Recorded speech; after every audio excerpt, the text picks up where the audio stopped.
पहलगाम की घटना के लिए हिमाचल प्रदेश के मुख्यमंत्री सुखविंदर सिंह सुक्खू को इस्तीफा देना चाहिए। सुखविंदर सिंह सुक्खू जो कांग्रेस के मुख्यमंत्री, उनको जवाबदेही लेते हुए, नैतिक जवाबदेही लेते हुए इस्तीफा देना चाहिए। और मैं तो साथ में ये दोहरा कर कह रहा हूँ आपको, तो सुखविंदर सिंह सुक्खू को जवाबदेह होना चाहिए, भगवंत सिंह मान को जवाबदेह होना चाहिए कि कैसे ये घटना घट गई। तो शुरुआत मैं करूँ, उसके बाद आपके जो पूरक होंगे वो आप पूछ लेंगे। मेरा बड़ा स्पष्ट मानना है कि आज की राजनीतिक जमात में तीन तरह के लोग हैं। एक पढ़े लिखे लोग हैं, एक अनपढ़ लोग हैं और कुछ कुपढ़ लोग हैं। और सबसे दुर्भाग्य ये है कि ये कुपढ़ों की जमात जो है ना, यही ज़्यादा दिखती है। कल के मेरे बयान पर, भूगोल के ज्ञान पर बहुत सारी चीज़ें मुझको बताई गई।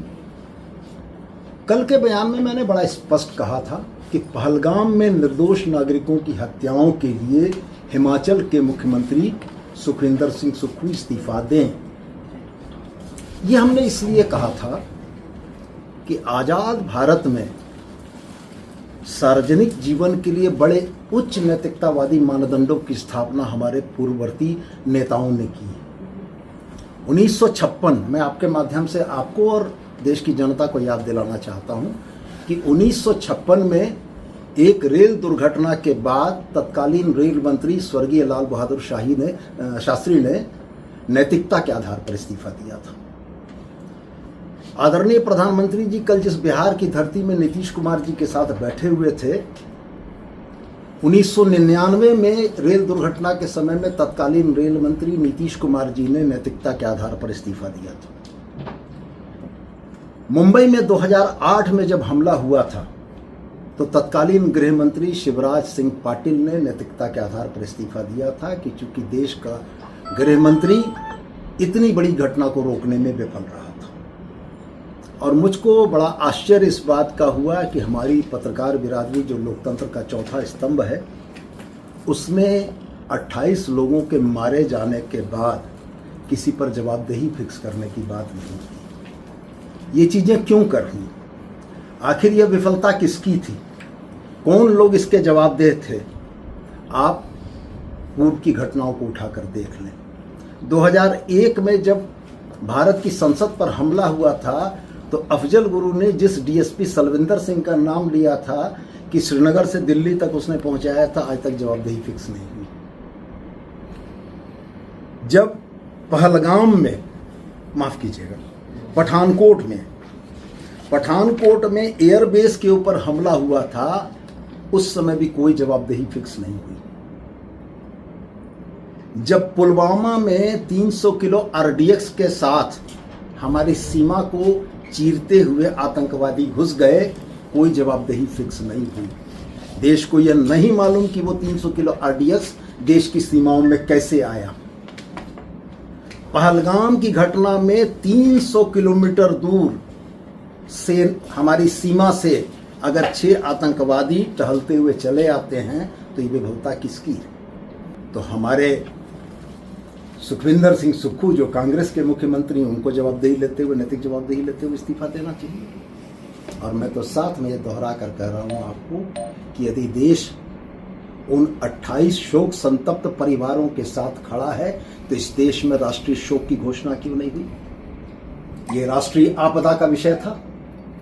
अगर हम जबानी नहीं, दिल से अपने उन 28 भाइयों और बहनों के साथ खड़े हैं तो इस देश को राष्ट्रीय शोक की घोषणा करनी चाहिए थी और ये पूरा देश उस राष्ट्रीय शोक के साथ उन परिवारों के साथ होता।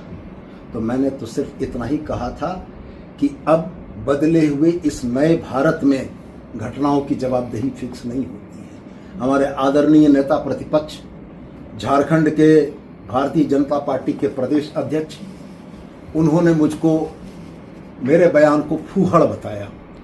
मैं बड़ा सम्मान करता हूं उनका, लेकिन मैं उनसे जरूर ये कहना चाहता हूं कि कल गिरिडीह में दिए हुए उनके आदरणीय कार्यकारी अध्यक्ष डॉक्टर रविंद्र कुमार राय का बयान भी जरा सा उलट कर देख लेते। झारखंड से लगने वाली अंतर्राष्ट्रीय विदेशी सीमा का जिक्र जो उन्होंने किया है, तो डॉक्टर रविंद्र कुमार राय को भी थोड़ा भूगोल का अध्ययन करा देते कि झारखंड की कोई सीमा अंतर्राष्ट्रीय सीमा से नहीं लगती है।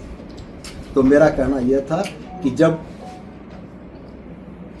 पत्रकार नेताओं का काम करने लगे तब नेताओं को पत्रकार का काम करना चाहिए। जब पत्रकारों की प्राथमिक भूमिका देश की दुर्भाग्यपूर्ण घटनाओं में जवाबदेही फिक्स करने के लिए नेताओं से सवाल करने की थी, वो नेताओं से सवाल नहीं हुआ, तो एक राजनीतिक कार्यकर्ताओं ने पत्रकार की भूमिका में सवाल किया कि घटना अगर पहलगाम में घटी है तो जम्मू कश्मीर तो केंद्र शासित प्रदेश है, वहाँ की आंतरिक सुरक्षा तो भारत सरकार के अधीन है, तो महबूबा मुफ्ती तो जवाबदेह नहीं हो सकती हैं, तो सुखविंदर सिंह सुक्खू को जवाबदेह होना चाहिए, भगवंत सिंह मान को जवाबदेह होना चाहिए कि कैसे घटना घट गई।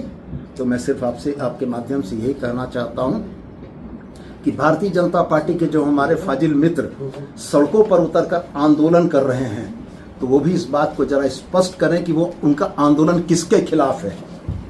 देश की कुर्सी पर भारतीय जनता पार्टी के आदरणीय प्रधानमंत्री हैं, देश की सीमाओं की रक्षा की जवाबदेही जिन पर है वो रक्षा मंत्री भारतीय जनता पार्टी के हैं, देश के आंतरिक सुरक्षा की जवाबदेही जिन पर है वो देश के आदरणीय गृह मंत्री हैं। अगर फेल्योर है तो जवाबदेह कौन?